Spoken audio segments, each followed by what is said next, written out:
salah satunya harus jangan ada jasuk yang besi. Kalau kita beramal berkurban atau lain harus yang terbaik.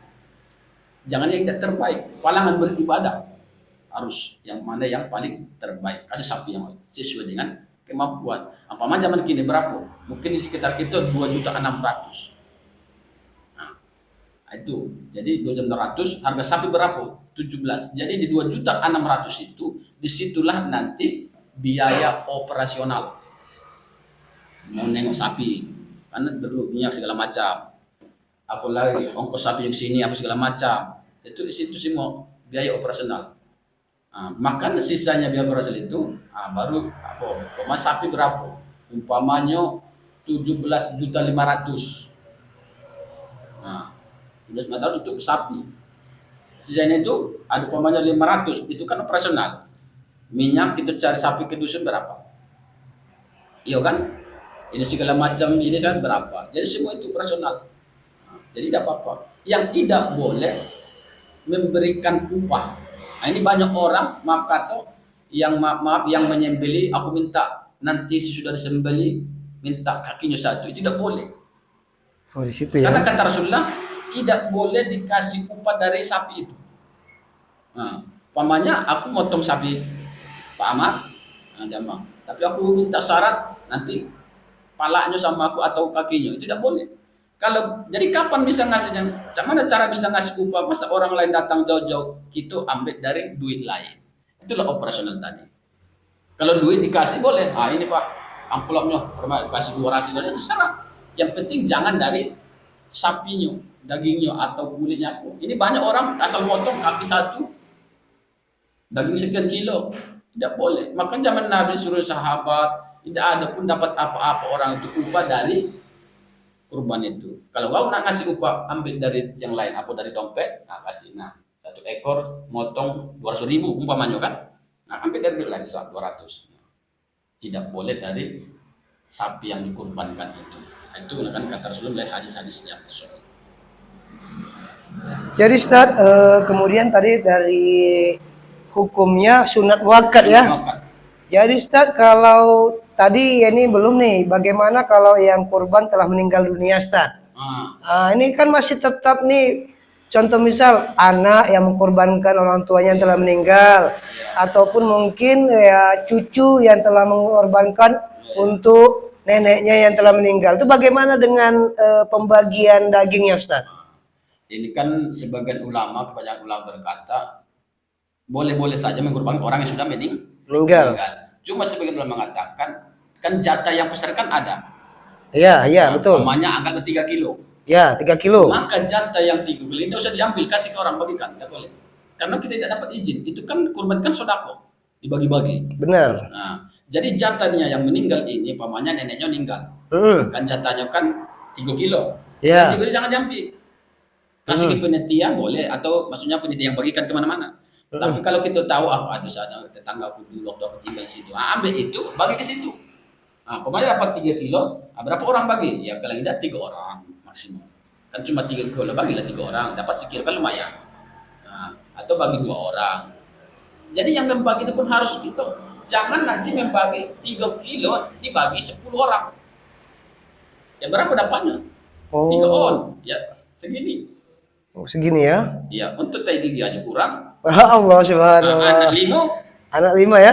Ya berapa bagi lagi sebesar ini? Jadi kalau dibagi yang 3 kilo jadi 3 orang, 3 keluarga, 3 kakak, kan sekilo, kan bisa lah sekali makan walaupun anaknya banyak. Jadi harus pandai-pandai, jangan barang yang dikit tapi pembagiannya banyak. Jadi orang yang menerima kurang senang. Jadi kalau bisa kita memberi kepada orang yang menerima itu senang dia, bermanfaatnya. Oh di situ ya? Sama dengan Pak Amar ada itu untuk menyantu anak yatim. Jadi kalau dana itu kalau duit pemain dikit, berarti anak itu harus dikit. Kemarin Pak Amar 500.000 untuk menyantu anak yatim. Jangan ngambil anak yatim 10. Ya 50.000 zaman kini dapat apa Pak? Ya benar. Paling tidak 5 orang. 5 orang ya? 100.000. Bila perlu 3 orang, 150. Jadi kan lebih berempat, 150.000 beli beras nanti dapat 2 cupak. Beli minyak ini dapat. Jadi bisa membagikan, membelanjakan untuk memanfaatkan apa yang kita beli. Tapi kalau kita kasih 20.000 satu orang, kadang orangnya jauh. Ya. Pokoknya dari Pulau Bait ke sini, kan jauh nih, yang dapat 20.000. Akhirnya meruntuh. Memang dia tidak boleh meruntuh, harus bersyukur. Memang betul, namanya manusia. Masa secara logika, kita pamanyo ngambil sedekah orang jauh ke Rawamangun cuma dapat 20.000, minyak pulang pergi berapa? Iya betul. Jadi maka itu berpikir memberikan sesuatu kepada orang itu kira-kira orang menerima itu senang, bermanfaatnya, bisa dimanfaatkan yang bagus untuk keluarganya. Nah, jadi itu nanti daging kurban yang orang yang sudah meninggal pada ulama itu jangan diambil, sedekahkan. Nah, tidak bisa kita cari orang kasih ke panitia, tolong bagikan ini kemana-mana, terserah kemana atau yang gimana pun kasih kelak. Yang sudah karena nampu dibuat itu kata ulama itu kita kan nak minta izinnya nak makan itu kepada siapa? Apa amal mengakibatkan orang tua almarhum, almarhumah. Kalau kita sudah niatkan ini untuk almarhumah, berarti kan punya almarhumah, bukan punya apa amar lagi. Berarti kalau amar ngambil kan harus izin dulu kepada yang punya. Nah, kalau kita ada izin kepada yang punya, yang bersangkutan sesuatu hal itu atau barang apapun, kita tidak izin kepada yang berhak, yang berpunya itu, maka kita ambil dia berarti kan berdosa. Nah, jadi kita bagikan ke orang lain, ada tetangga yang berjamaah. Nah, seperti lagi ini kurban, ini kan kurban sunnah. Jadi pembagiannya semua dapat tanpa terkecuali, baik non muslim dapat kurban sunnah. Ada yang najar, pokoknya Pak Amar bernajar motong sapi seekor, itu seorang Islam yang dapat. Kalau yang wajib, yang najar. Tapi kalau kurban sunnah besok lebaran haji, walaupun ada tetangga kita maka non muslim kasih. Mana tahu kita kasih ini kurban ini daging yang sekilo, dia dapat hidayah dalam hatinya. Islam itu dia tak bagus Islam itu. Kenapa?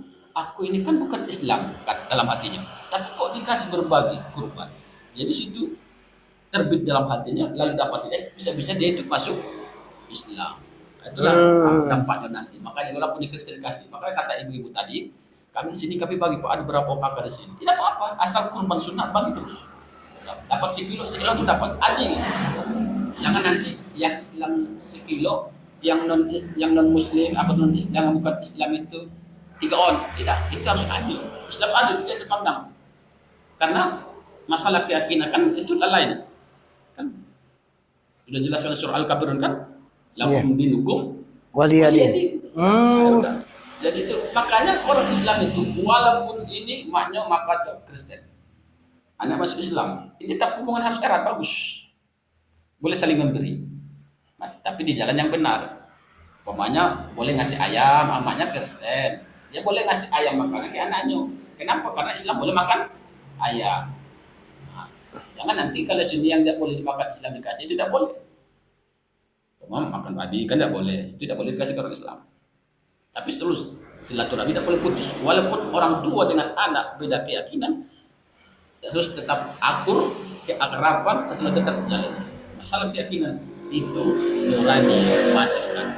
Oh, itu ya, sahabat Amar Group dimanapun berada, ini tadi masih mengenai apa saja yang akan didapatkan oleh yang kurban, kemudian hukum-hukum kurban tadi ya jelas ya. Di sini sunat muakkad. Kemudian bagaimana kalau kurban yang telah meninggal dunia tadi? Nah, kalau ini tapi saya masih bingung nih, sebagian pengurus ataupun memang yang telah diserahkan